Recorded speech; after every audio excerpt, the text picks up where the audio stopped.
Don't be weird. Just be normal. Hi. Okay, let's catch up. Your lens was very dirty, and I was talking to you about that. Is that weird? Like, you're asking me not to be weird. I'm just. In what way I am weird to you? Because, like, I don't see my own. No, like, don't act like we're recording. You literally just reiterated something that you didn't need to reiterate. But that's your opinion. You have to accept that there's a plurality of opinions in this podcast. And so you need to help me with this. In which way do you think I'm weird? Weird is the wrong word. That cat is so cute. This is Princess Marfa. For everybody who's not watching the video stream, she's a royally fat cat, and she's very cultured and traveled. Does she go with you guys places? Not often, but she escaped a few times. I think that counts as traveling the world. I think what I'm talking about is the awareness of being recorded.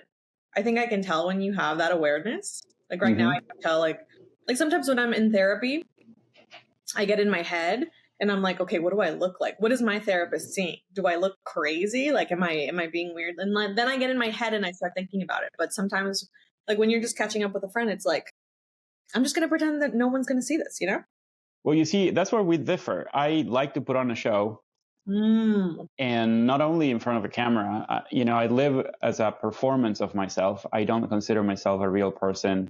Let's put it this way. My interior life is very private. Everything you're seeing is an illusion. I crafted this persona to basically please everyone and make everyone love me. Where do you think that comes from? I think it comes from a childhood suffering insecurities. It comes from also definitely a tendency to narcissism, narcissistic personality. It's a compound of disorders that makes a compelling show. But I think that my feeling is the whole art world is built upon this kind of personalities. What do you think is a narcissist? So some people are completely selfless and they don't really think about themselves that much. Narcissists put themselves in the equation, but there's an idea that narcissistic people are not humble, but sometimes narcissistic people are very hard on themselves. Sometimes depressive people are very narcissistic. So you don't have to be this omnipotent person to be a narcissist. You can also be someone who directs a lot of self-hatred to themselves. There's no harm in being a narcissist, unless you really just can't have empathy for others. And maybe that is what a narcissist is, right? Like just someone who doesn't have empathy for others and is so consumed in their own lives. I think in extreme cases of narcissism where your energy and with your whole energy and being is totally centered on yourself, I think that you can miss on cues and become someone who's less empathic towards others. And that definitely happens in the most pathological cases. I do think that if you have my cat is scratching. Marfa, can we not scratch today? Okay. I think that people who are more self-aware and have went through many, many years of therapy have the ability to check in on themselves and try to connect with others. And I hope that I'm talking about myself, that make sure that the other person is feeling all right, trying to connect. I'm a very empathical person. I consider myself to be. So those two forces coexist. But I guess I'm just exaggerating my own personality.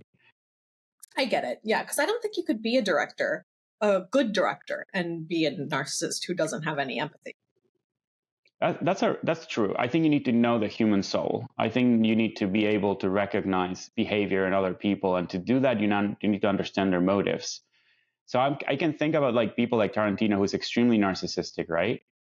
Who's obsessed with himself and talks highly of himself constantly. And he's his own favorite topic of conversation to the point of sometimes becoming obnoxious.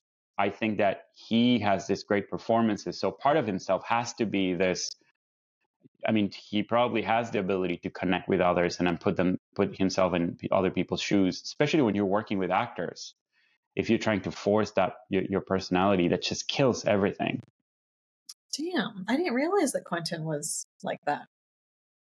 Oh yeah, I think that he actually created. If you think about what happens in the story of cinema. Like when he comes in the late 90s, early 90s, or mid 90s, he becomes this kind of revival of the auteur. Like he is the first one giving those interviews. So he does, I think, in in Reservoir Dogs, he becomes very prominent in the independent scene in Sundance. But then he does Pulp Fiction. When he does Pulp Fiction, that shoots him to the stardom of directors. There wasn't really a mediatic figure like Tarantino in the landscape by the time he comes on board with that. There wasn't that many, like, there wasn't like stars and talk shows that you would invite and you will be kind of like this expansive personalities that were directors. Like those were the places for that's the place of an actor, but not a director. So he comes up with that. And I think it's part of his show and part of what people loves about him, especially in America. I don't think that in other countries you're so aware because it's in English. Nobody translates his interviews.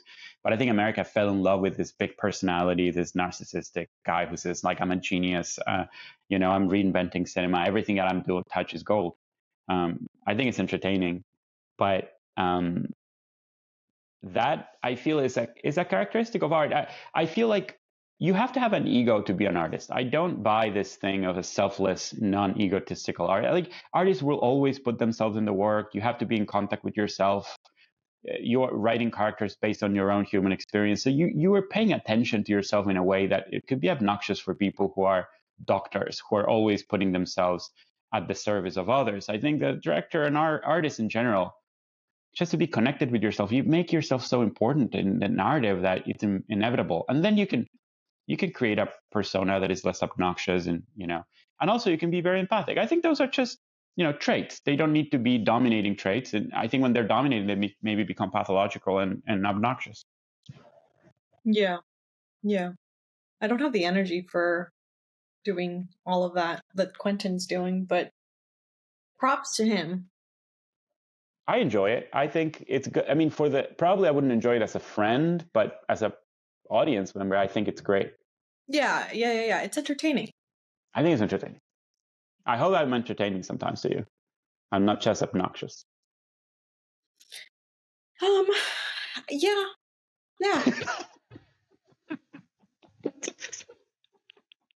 Well, I'm gonna take that as a hopeful indication that maybe sometimes. Yeah, no, I have a terrible poker face, so if you ever want me to tell you the truth, I will give you the truth. I cannot lie. I love that about you. I think that's one of your great qualities and what makes this entertaining, I hope. I hope. That's all we can ask for, because right now, so far, the year has been shit. I have little hope right now, but that is the theme of 2025. As we've spoken about, we're going to try to look for hope in this crazy, chaotic industry that we work in. Like you were just saying, like you right now aren't working on a ton of projects that are giving you an income. How do you latch onto hope, or like what's your day by day? Okay, so my career has two lanes, and I'm always working on convergings and trying to make those lanes convert. But right now I have a lane which is like advertising and my lane that is cinema. So in advertising, I'm more established and I make an income, while in cinema, I don't make any money like most people, I would say, in the independent scene. The nature of the advertising world as a director is that you work project by project. So you get, I think, good income from working on projects, but at the same time, projects are isolated from each other. Like you have a lot of daylight between one and the other. So that could be nerve-wracking for a lot of people. And because I have a career in cinema, what I do is I go back immediately to other projects. So either I'm working on this podcast with you, or I'm writing an article, or I'm writing a movie, or I'm working on a short film or something like that. So my days are pretty filled with work. And actually, when I'm not making money, I love it because it's a little bit of working on my own art. If I can turn off that middle class fear of being broke and not being able to survive, which is hard because it's so scary, I think I am the happiest when I'm not working because I'm just doing my thing. And I love that.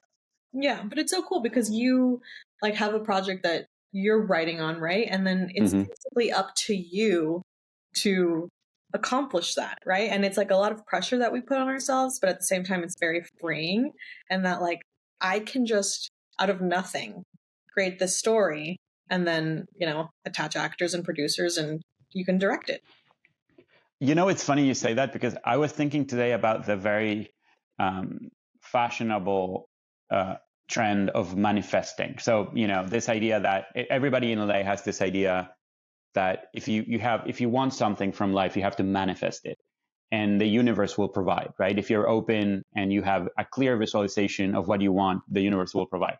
Well, I hate this because any artist knows that's bullshit. As an artist, you're constantly manifesting. So far, we're in agreement, right? So you create something, you have a vision for something that does not exist, that lives in this perfect world, and you're trying to bring it to reality. As an artist, the universe hates you. It will not provide except for heartache. The universe will throw at you everything it can to make that thing you want to create impossible. Anybody trying to write a book, write a movie, make a short film, write a short story, anything you want, you'll see you're faced with insecurity, you're faced with lack of money, resources, nobody's interested. The universe is basically telling you should not do it.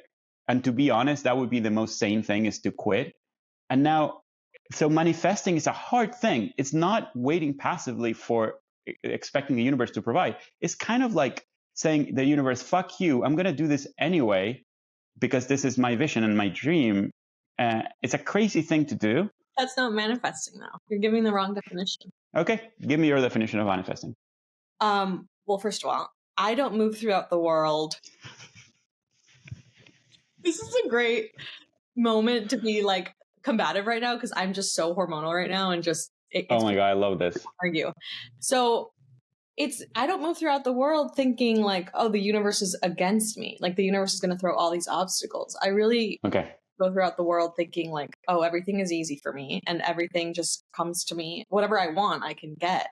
So I manifested my job as a TV writer, and I know it sounds stupid to you, Nico, but I did, and it just comes from a being in this kind of energy that maybe is harder for some people to achieve based on their backgrounds and their upbringings and their delusions, honestly. But you can either be negatively delusional or you can be positively delusional, right?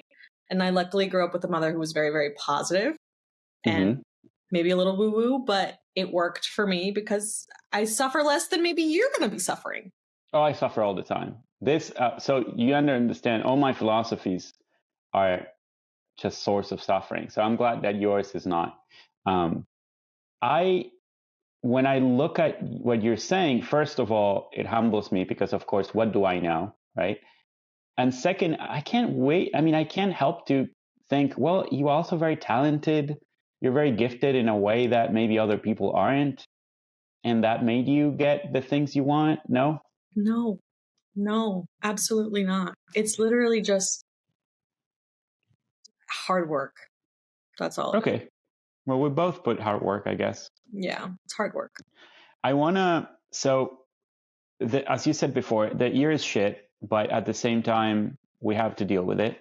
And I'm curious I didn't bring anything today except for one thing that I'm very excited to talk about. But first, I have so many thoughts about this that I wrote them. I have my notes here. So before we dive into that, I want to ask you what you've been watching, what excites you right now. So in that order. Okay. Apple Cider Vinegar on Netflix. I think it came out yesterday, but super depressing. It's based on a true story. A woman who apparently lied about having brain cancer and became a super famous something. And yeah, it is depressing. But I'm ouch. I need to figure out what's going to happen. It's told in a very entertaining way. I can't say it's a limited series. It's for entertainment purposes, and it's over the top, a little cheesy at times, but it's entertaining. So, isn't there another woman that lied about being a 9/11 victim? A lot of these stories are being turned into shows. That's crazy. There's a crazy pattern of people victimizing themselves in the context of those big tragedies like cancer or 9/11. That's so crazy. I wonder if it happens in other countries. I feel Americans have the monopoly on some crazy trends like that. It's weird. It's weird. Weird. It's like the serial killers of the 70s that were a trend. And the other day I Googled, why does serial killers don't exist anymore? And nobody really knows. There's better policing, DNA. There's a lot of things that stop them sooner than before. Short attention spans. Totally. I didn't thought about that. Yeah. Like nobody would follow a saga for years about a serial, like nobody would care. Even the murderers, like they're like, all right, I did that like a couple times. It was fun. It was entertaining. I'm done. I'm kind of over it. Because there was a serial killer in Austin. There was a serial killer. He would be targeting like the gay clubs, I think, in Austin, and then like just killing a bunch of men. It was wild. That is crazy. And how long did it last it for? I think it went for over. I was tracking it for about a year. I kind of fell off. Oh wow, a long run. Had a good run. Yeah, I feel like we swapped serial killers for mass murderers now. That's the new. That's the trend of the last 25 years. Is mass shootings. Again, I guess it's like incentives in the market for mass shooters over serial killers. Who knows? Okay, so something else you've seen lately that you're excited about? No, but I'm very excited to watch Conclave this weekend. I've heard so many good things. I'm going to watch it.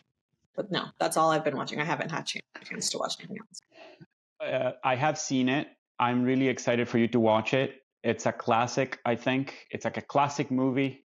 It works. It's a thriller. It moves fast. We'll see what you think. And I think you're going to like it.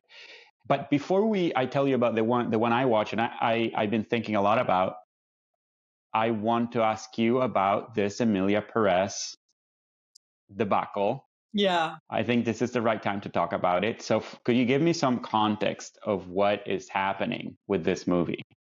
Because you know these things. I know. I for once, I leave that to you because I don't know the scope. I want to tell you how I experienced the film, but other than that, I've not been really keeping up with what's happening. Okay, so what we're going to do is to tag team on this one because I have the information of the debacle, but you have seen the movie, which I haven't seen the movie, right? And I remember you said that you kind of like it, but you didn't like the representation of Mexico, and you didn't like the fact that some actors couldn't speak Spanish, and that threw you off. Is that correct? Yes. All right, so what do we know? Emilia Pérez, as a movie about a drug lord from the cartel who, right, I'm saying this right, who basically transitions and hopes to vindicate themselves as they navigate the world as a woman. Is that correct? Like I haven't seen it.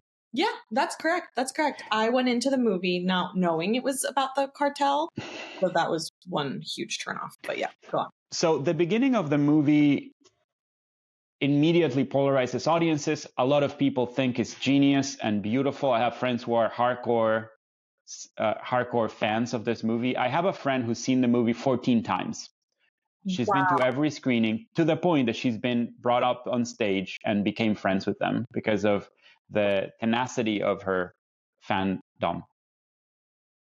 A lot of other people back in the early days of Emilia Pérez felt that it was a bad representation of Mexico, unrealistic, maybe not the place of a French guy, an old French guy, to be telling the story about Mexico. He's not connected to the community as well. So a lot of these voices were starting to, but at the same time, they were fighting with each other because there was a lot of people who loved the movie. Then it comes this journalist who starts feeling that, what is her name? Sofia. Is it Garcon or Gascon or? Gascon. Yeah. She feels that Sofia Gascon has like a way to say. I think that the cue is she says Arabs instead of, like, she talks about Muslim people as Arabs or something. There's something that she feels in one of the interviews that goes like, I want to go back and see her tweets. So she starts doing this thing where you go back in time and see the tweets and you unearth tweets. And what she finds is a treasure. It's like a trove of I think that she hits the jackpot. This woman, out of this intuition, pulls from a thread that nobody in the Netflix apparatus or the PR of the movie, back when this movie was cast, have thought or pay attention to. Yeah. Why? Nobody knows. Maybe because Sofia was writing in Spanish. Nobody really knows. But she says some crazy shit. The tweets are incredible and so entertaining. I didn't brought them with me, but they are the classic radicalized person of the pandemic era. Even before the pandemic started, she was all the classic things. She was an anti-vaxxer, a lot of replacement theory. Europe is going to be replaced by Muslim people. What are they doing here? She was talking shit about Latin America, ironically, because of people complaining. I think they were throwing. She picks up on a piece of news about people throwing stones at the Cristobal Colon statue, and so she started saying crazy shit about Latin Americans, complaining about Spaniards, colonizers, whatever. In a desperate way to call it, you can tell this person is desperate to get attention. Yeah. Right. By all means necessary. She's not getting any traction, which is a sad thing. Nobody's caring about these tweets. They just pass by. Forward to this day, this get unearthed and creates a huge problem because now you have a movie that has 13 nominations for the Oscars. The first trans woman to be nominated for Best Actress. This is a once in a lifetime thing that happens at the verge of not happening again because the world is shifting. Yeah. And now she is this very complicated figure. And I have to say, very interesting figure, like a trans woman that is also a racist, that is also kind of like, which I think humanizes her and puts us on the, I think, the dire necessity of understanding the complexities of humans beyond their gender. Like, can we is this the beginning of trying to understand people beyond their sexual choices and gender? Can a trans woman be also a racist?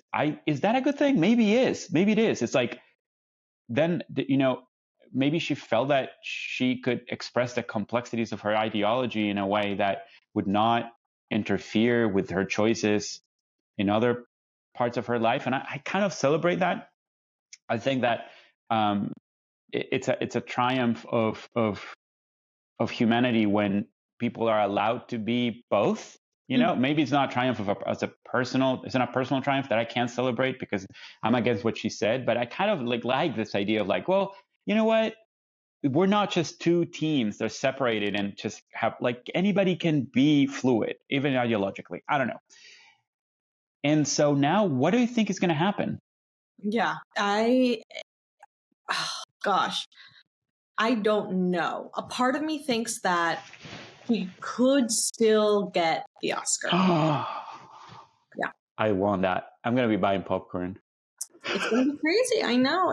It's tough because it's like, it goes back to the whole like artist versus the, art, and their performance was great. I think their performance was great. But yeah, the movie as a whole is problematic.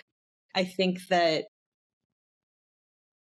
all of the drama surrounding Sophia is insane, but it's also just like, oh, maybe you shouldn't have done this movie, French dude. Like, maybe you shouldn't have, like stay in your lane. Like, there's a little bit of me that's just like, what made you want to do this? And I haven't done enough research on him to understand. Maybe there is a connection to Mexico.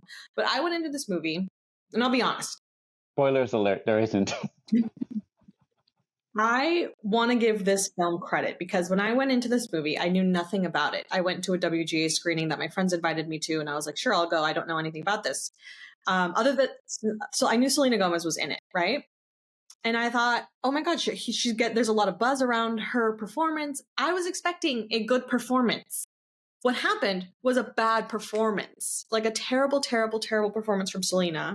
I'm sorry, it was bad. It was a Spanish that the best way to describe is the Spanish that she was saying. Like, she didn't understand the words in Spanish. So when she would speak in Spanish, it was frustrating for me as someone who was like, you don't know what that word means. And you're just saying it. You're just saying your lines and you're giving us emotion, but not in the right spots. Like, it was weird. So the movie really impressed me. Like, the film itself impressed me. There was music that I really enjoyed. There was choreography and scenes and cinematography that I really could appreciate. But the story, I was just like, oh, this is such an interesting, unique story. I've never seen anything like it. Like, who would have thought to, write a movie about a cartel lord who wants to transition.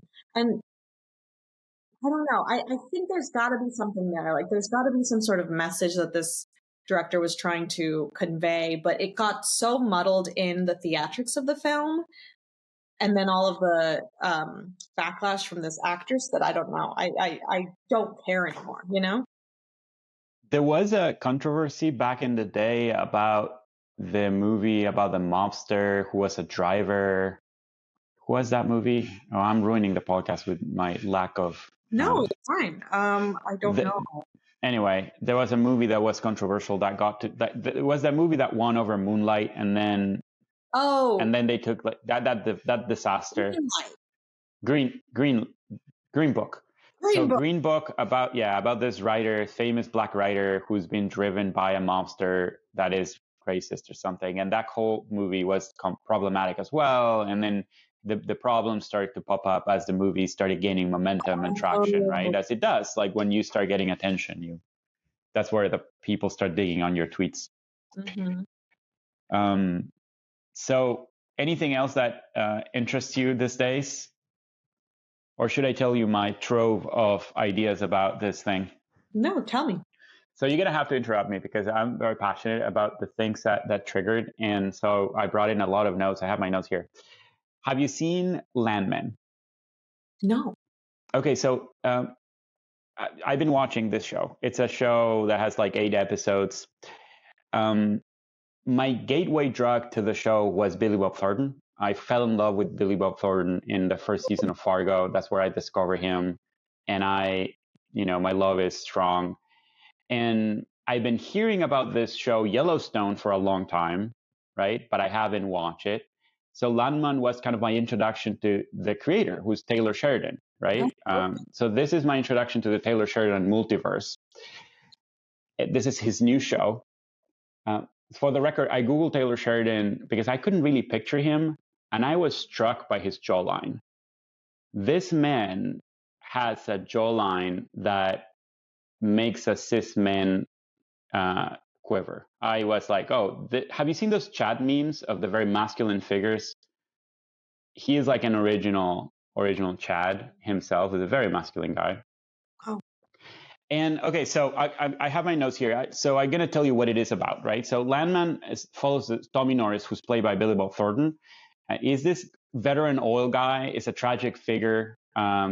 He's navigating the Texas oil industry, but the difference is that this is not the world of the oil tycoons. This is its world of small producers, kind of struggling to survive against things like the cartel. They're surviving against global warming advocates. They're surviving against the pressure of the market, and also women, because women in the show are a source of problems, which is fascinating and very telling.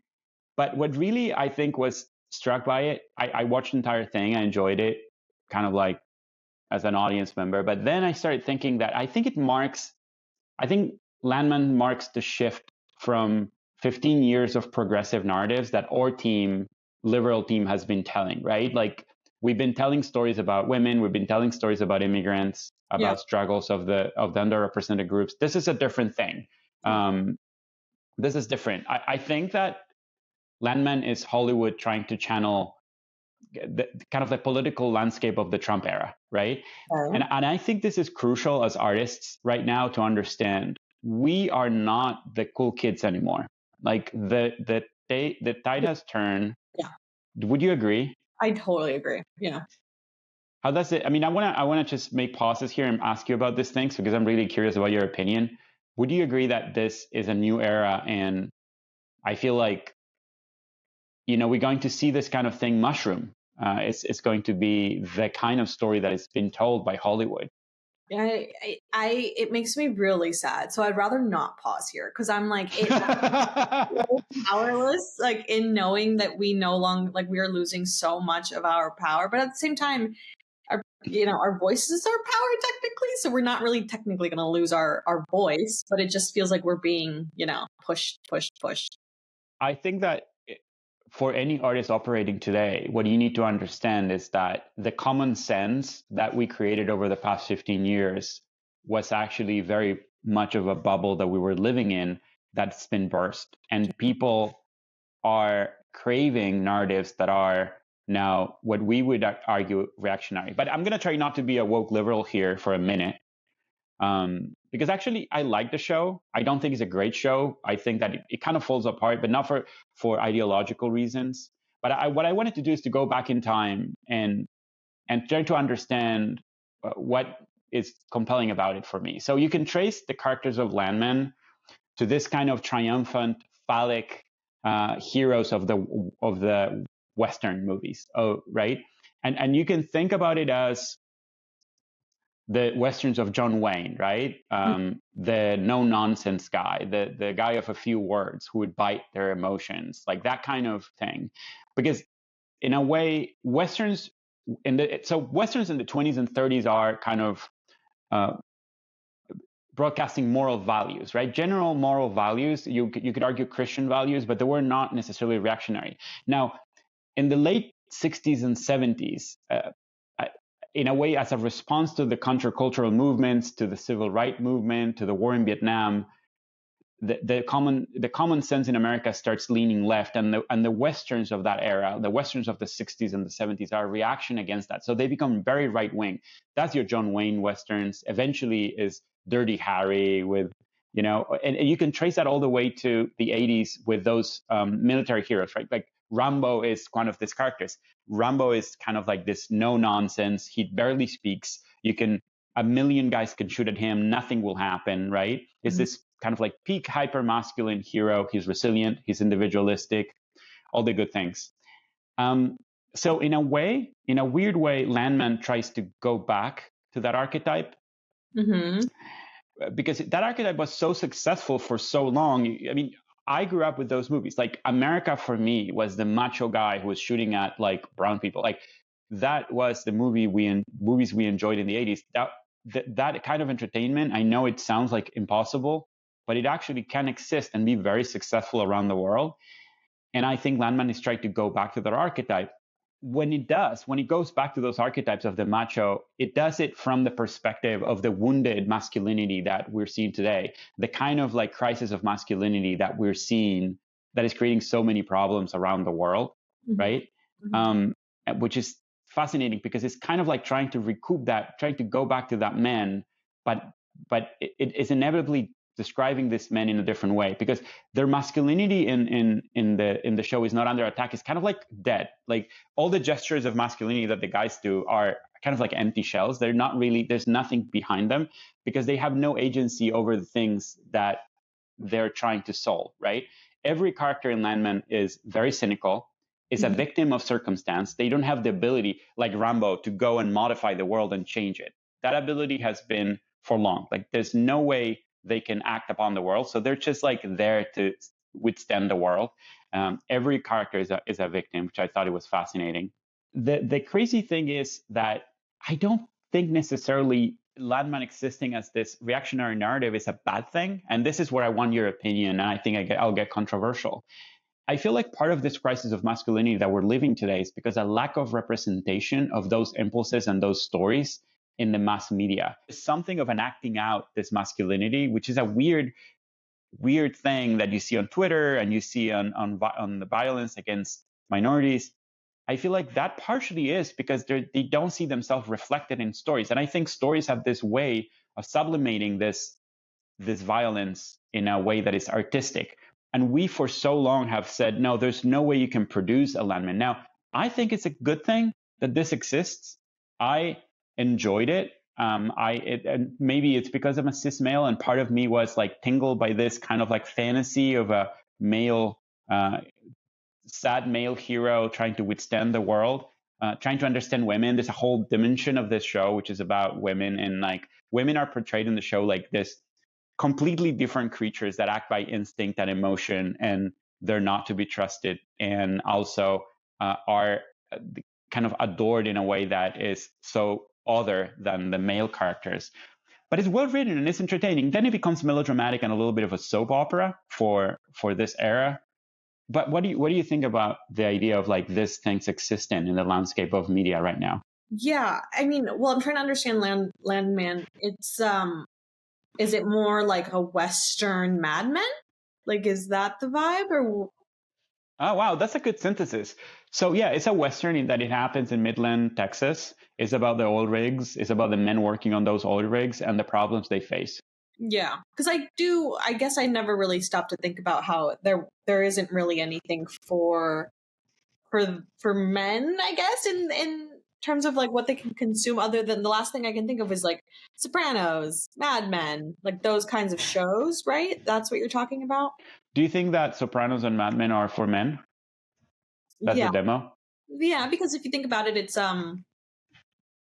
majority men. It's it's a comment on masculinity in a way. Yeah. I totally connect with the idea that this is kind of on the line of Mad Men and Sopranos. I love that analogy. It is in a way. I think that maybe what the difference is that this feels a little bit more. Landman feels a little bit more politically motivated. It feels more of its time in that it feels catering the needs of a demographic that has been neglected and wants to hear certain ideological points of view that are defended in the show in a way that Mad Men is a lot more postmodern, because Mad Men is not defending the character, it's kind of like observing the character. Sopranos the same thing. It's more of the 90s, Yeah. right? The 90s, early 2000s, before, I think before extreme wokeness, but you know, this is, but still kind of a revision of that masculinity. You tell me if Landman is this, because it's funny that you bring this show up when I had just sent like an Instagram explanation of the male loneliness epidemic. Have you heard of this? Yes. Tell me about it. Very much of the time, and it seems to be I think that what you're saying is crucial. So I want you to tell me about this. It's directly correlated to the rise in the alt-right and basically how we elected Trump into office.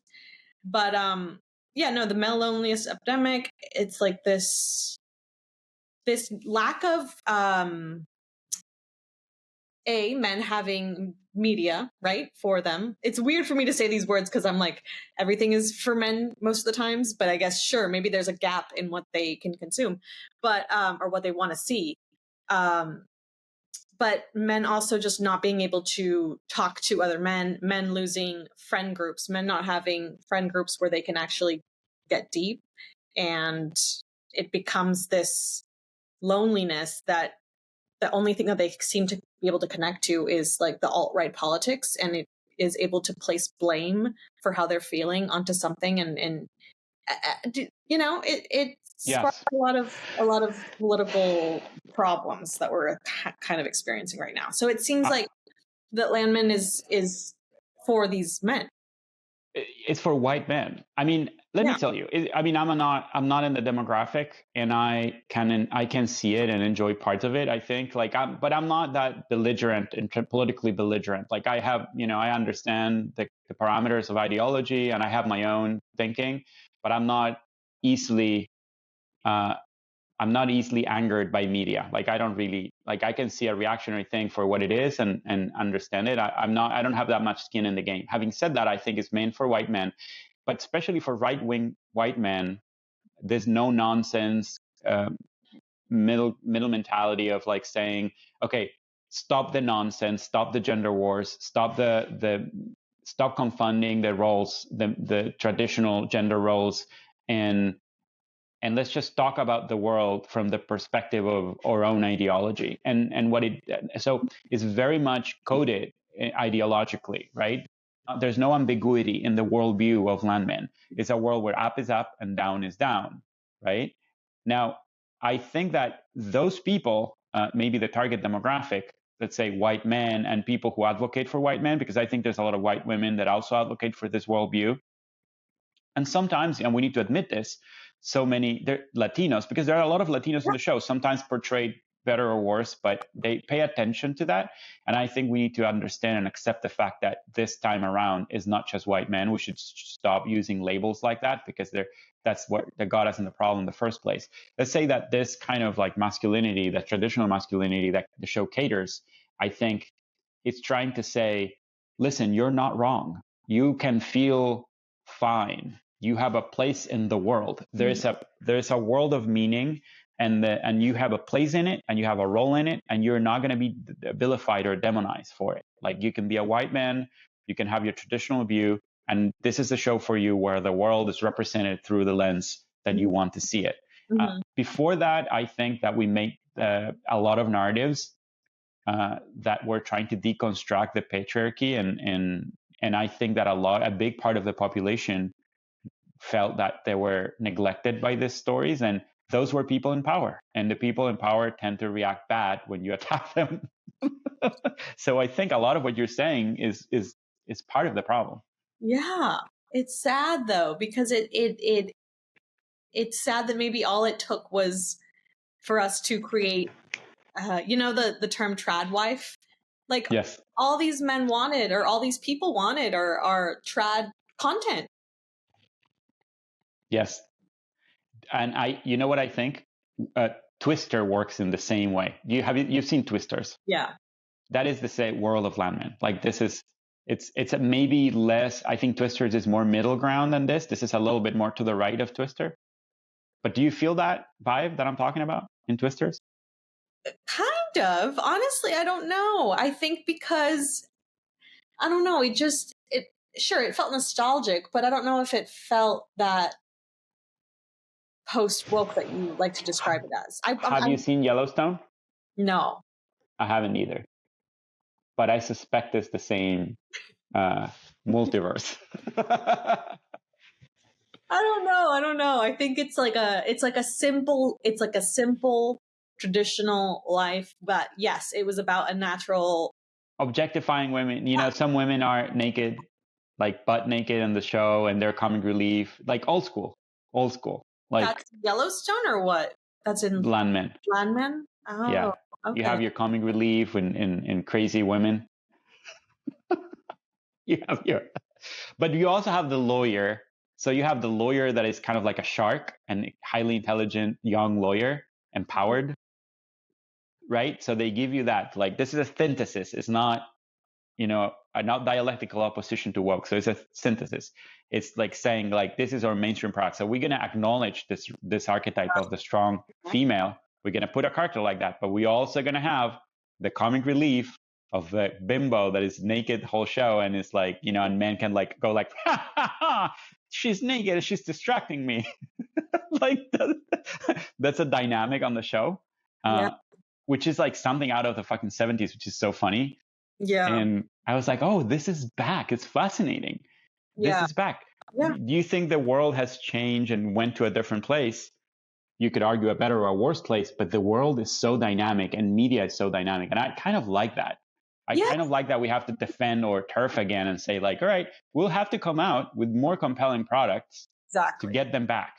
Exactly. If you want a worldview that is different, you're not going to pick it against this thing. It's, Yeah, I agree. It's fascinating to me, and I think, they needed this. I'm happy for them. I'm happy that they got their lowbrow, fucking Yellowstone. I was about to call it Yellowland. Yellowland. I'm happy for everybody. We are. I think this is the final message. We're happy for everyone who's watching Landman and enjoying it. I'm gonna check it out, and I cannot wait to watch the pilot. It's a good pilot. Their characters are cool. Well, you like this show, Nico. You like this show. Yeah, I did. I'm excited to see it. Maybe I'll like it. Do you think I'll like the show? I think that you're gonna like it at the beginning, because it's a character-driven show. So I like that. The beginning, it's not very plotty. I think it loses steam as it goes on. It becomes a little bit melodramatic and predictable. I don't think you can enjoy the second half of the season, but I think you could appreciate the pilot. I think you're open-minded. Yeah, I am. I like that. Yeah, this has been a very interesting POL. Proof of life. Of life. Next time we're going to talk about the Oscars. We're going to go movie by movie. Yes, let's do it. That'll be fun. All right. I'll talk to you later. Bye. Bye.